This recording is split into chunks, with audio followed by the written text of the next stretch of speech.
Today's webinar is titled Scams and How to Protect Yourself and Your Family. By the end of the lesson, you will understand the tactics scammers often use, how well-known scams are carried out, how to protect yourself and your family from scam attempts, what to do if you are scammed, and where to get more information about scams, including updates and alerts. Google says a scam is a dishonest scheme, no surprise. It's a fraud, obtaining money and or personal information. What's the first single word that comes to your mind when you hear the word scam? Watch out. Be on your guard. Yes. Something is wrong. Something is up. Stolen or thief who stolen your properties? Yes. Yes. Yeah. Yeah, theft. Lying. Lying, yes. Fake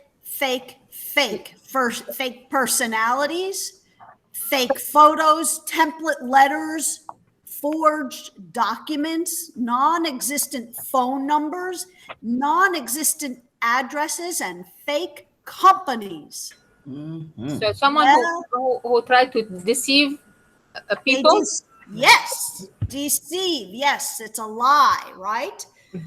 The sort of the umbrella scam for so many scams that are out there is this big hook, this what's called phishing. It's one of the oldest and most widely used methods. It's the practice of sending fraudulent communications that appear to come from a reputable source, and these go to thousands of recipients at once electronically, usually by email, but they can be by phone, text, or other social media.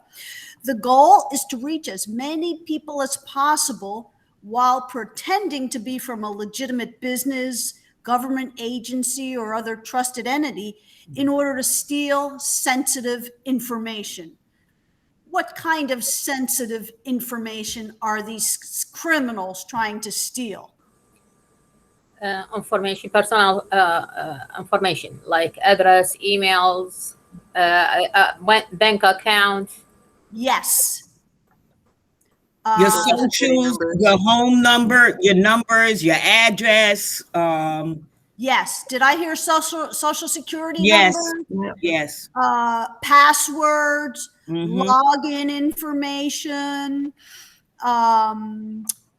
credit card numbers. Some phishing attempts look like they come from a friend. They say, check out the e-card your friend sent, or a coworker. I need you to send me the employee W-2s right away, regardless of the source. All phishing is designed to get you to act quickly and divulge sensitive information or open yourself up to malware. This malware is typically used to gain access to your data or to encrypt your files and demand ransom. Phishing messages instill a sense of urgency, can be a threat. For example, if you don't respond right away, they're going to close your account or not deliver a package or not issue a refund. Or at other times, it's a promise of an inheritance, a lottery jackpot win, or a romance or a friend's e-card that's waiting for you. They often employ spoofing, which is the use of bogus websites that look real. Some phishing attempts are made with the goal, as I said, of getting into your device to scam your files, to access your files, to track your online activity, to record your keystrokes or steal your contacts.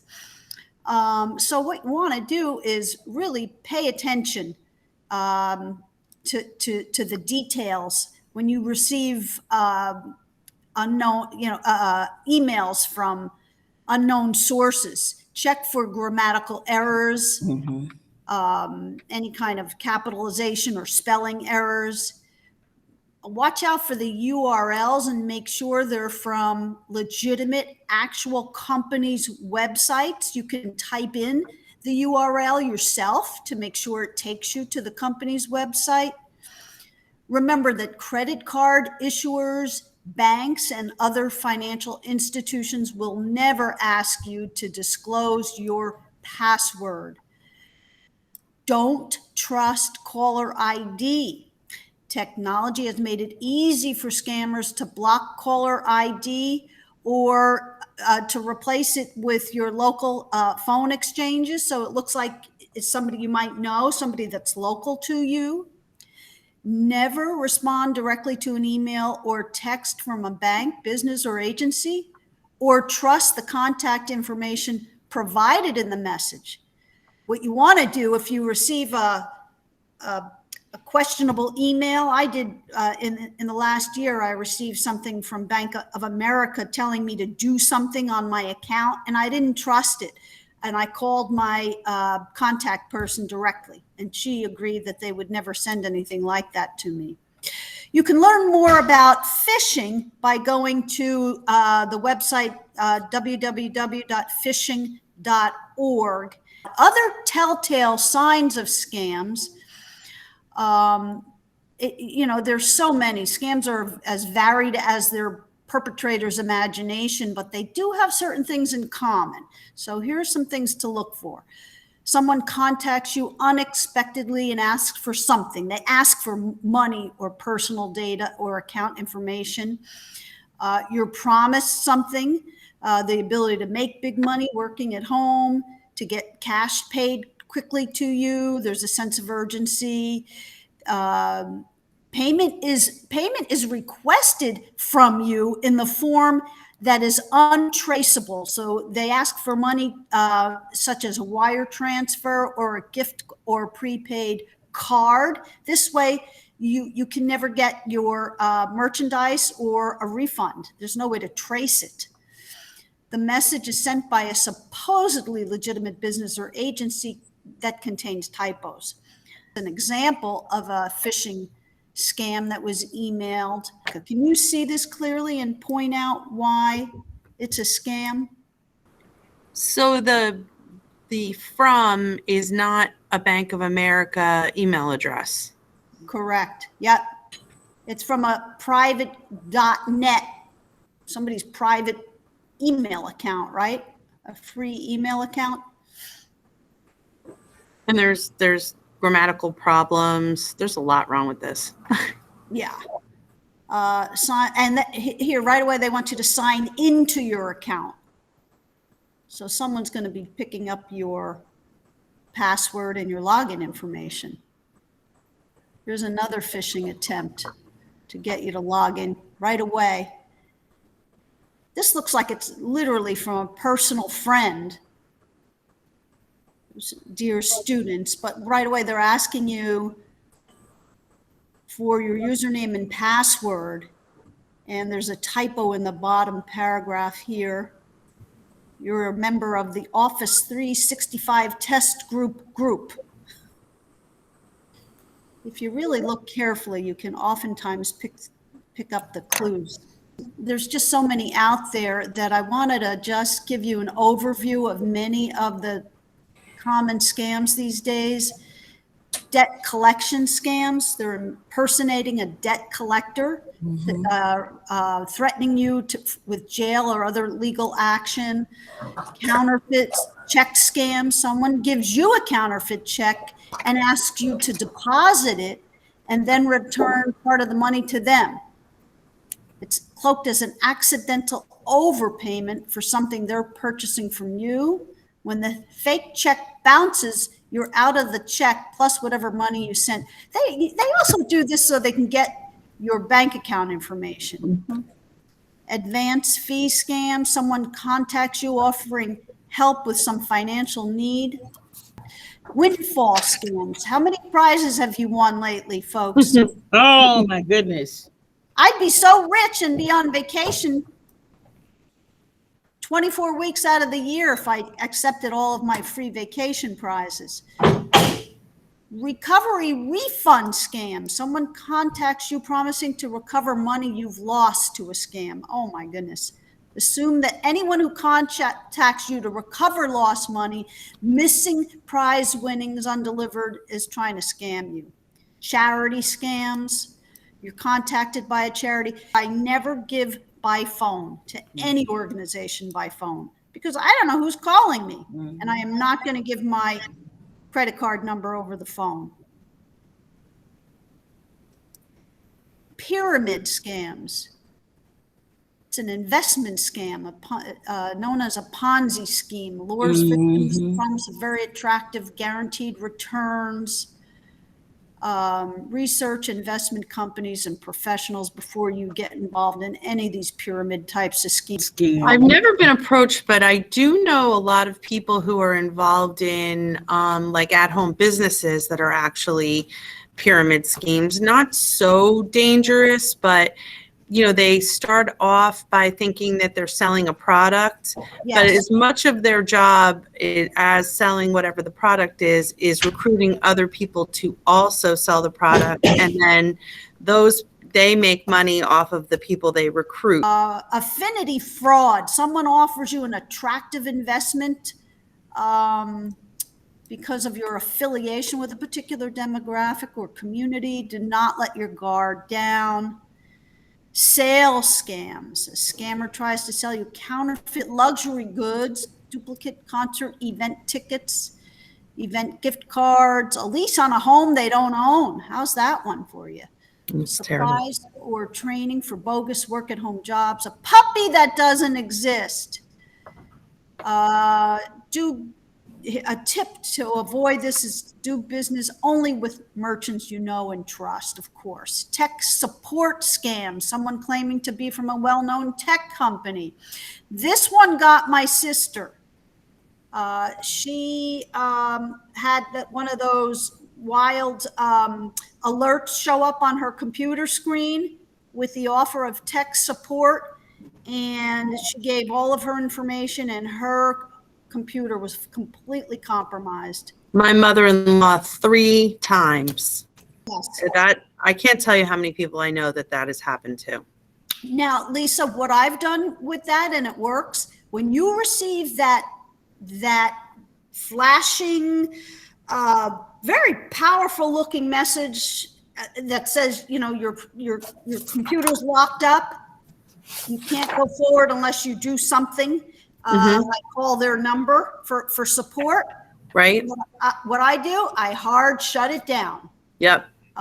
False health claims, hucksters market weight loss. Oh, I received so many weight loss, and now I guess because of my age, creams for my face that are going to make me look 20 years younger, and they even fit in to their advertisements, celebrities. Right. Demonstrating the products, which are oftentimes scams. Romance scams. These are through the online dating and websites and chat rooms. You have to be really careful with this. Blackmail schemes. Rule of thumb here, never post anything that could compromise your image anywhere. Other schemes, these are really, really pitiful, I think. While consumers of all ages should be on guard, seniors are particularly vulnerable to fraud. Why do you think that is? They think things are going to make their lives easier, and really they're just taking advantage of their lack of knowledge. Exactly. Yeah. The language maybe. Sometimes I 2 times on my cell phone, I don't know, the hackers how to join. They joined me on groups, and they keep sending message, so something like that. Problem that. Yes, yes, indeed. If English is not your first language, for sure, you might be more vulnerable. Thank goodness your children can help you with this. There's Medicare, again, with the seniors, Medicare, home equity loan scams, grandparent scams. This is very popular, where you receive an email. The first time I received this email that came again through the church website, the church secretary was calling to say her grandson was held up in another country and she was unable to send him money. So could other members of the church send him money? And I called her right away and found out that it was a scam. The IRS will never call to demand immediate payment, nor call about taxes owed without first having mailed you a bill.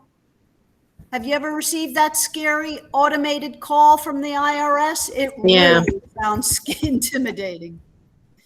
You have, Maria? Oh yeah, I've gotten that call, and they say, you're either gonna have to go to jail or pay heavy fines, and right, just hang up. The IRS will never demand that you pay taxes without giving you the opportunity to question or appeal the amount they say you owe. They will not require you to use a specific payment method for your taxes, such as a prepaid debit card.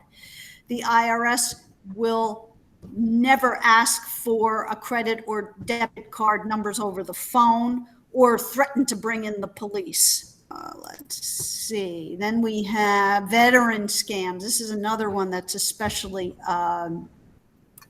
pitiful, I think. A network survey found that veterans are more likely than any other Americans to be the victims of scam, to be considered for a job, proceed with benefits claim, or for some other reason. The VA and related agencies will never ask for your sensitive data by phone or email. If you get a call or message that you might think is legitimate, you need to call the VA yourself. Someone claiming to have special expertise or influence charges you for help applying for a visa or renewing a green card or applying for citizenship. In most cases, the fee is unnecessary because free assistance is available. Deportation scams. The scammer threatens to arrest or deport you or your family member if you don't pay a fee. A tip is that Immigration, Homeland Security, and other agency officials will not call you, threaten you, demand payment, or ask you to confirm personal information such as a passport number. If you believe a call or other communication could be legitimate, call back using the contact number you were given at the time of your visa application, or find it in the agency's website. You really have to keep your awareness really active. Other types Excuse of me, Robin. Yes. Because I get a lot of attempts. I mean, police officers calling, but before I lose control, because the first thing happens, my heart rate accelerate. Oh my God, what's going on? Something is wrong. You know what I'm saying? And you get discombobulated. Sure. And that's exactly what they're hoping for. Exactly. So react out of emotion. My grandbabies have told me, they say, Grandma, the first thing that you do, all right, is that get a number to call them back. Yes, exactly. Yeah. And it's going to be a fictitious number. And if you have any real concern, which I don't know why you would have concern, but that's what they're counting on, to have you get nervous and act in haste. Yes, and act in haste. Exactly. Yes. But you can call the research the agency on your own. Yes. Separate from any information they gave you. Because if you call them back or email them back, it is possible that they say, yes, we need to get your login information and your credit card information, whatever they want from you, or else you are going to have extra fines added to your account. Mm-hmm. Don't do it. Don't call the number they give you even. You do your own research Right. and find the phone number for the agency that Yeah. allegedly they're calling Yeah. from. Yeah. Investment opportunities, charitable, foreign lotteries, extended car warranties. Yes. Between my husband and I think we get at least 5 calls a week. On That's that. right. Free trial offers. I get those calls literally 3 times a day. I'm not even kidding. Yes, warranties. My phone now, when it rings, it tells me right away, potential scam. Oh, yes, I Yeah. like that. Yep. Yeah. And I don't answer it. Yeah, me either. Yeah. Scammers also like to approach students, especially college students. They're easy to find on college campuses. They tend to have money from their parents, student loans. They're away from home for the first time. They're probably inexperienced with money management. I know they're going to get me with that yes, because even knowing what I know, sometimes you just don't, you make a decision. Like I like to buy from small. I like to buy from Etsy where it's people that are making things themselves and stuff, but it's always smart to go through a reputable website to do that, not through, if I even told you the name of the one that I went through, you would be amazed that I fell prey to this. It doesn't even sound like a real company, but I did it. Now we're all susceptible in those moments that it taps into our emotional appeal. We're all susceptible, and I think also the degree to which we share. I think it's a great idea to share when you have been scammed by a particular enticing website or communication. To share it with others. Don't do it. Yeah.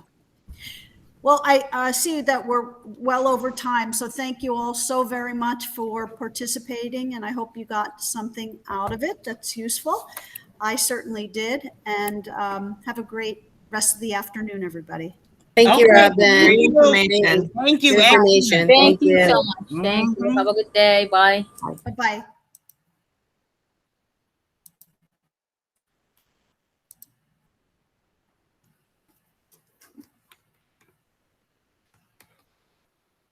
Hello. Hi. I just hung up. You called me right exactly at the right moment. Just ended my webinar. Yes.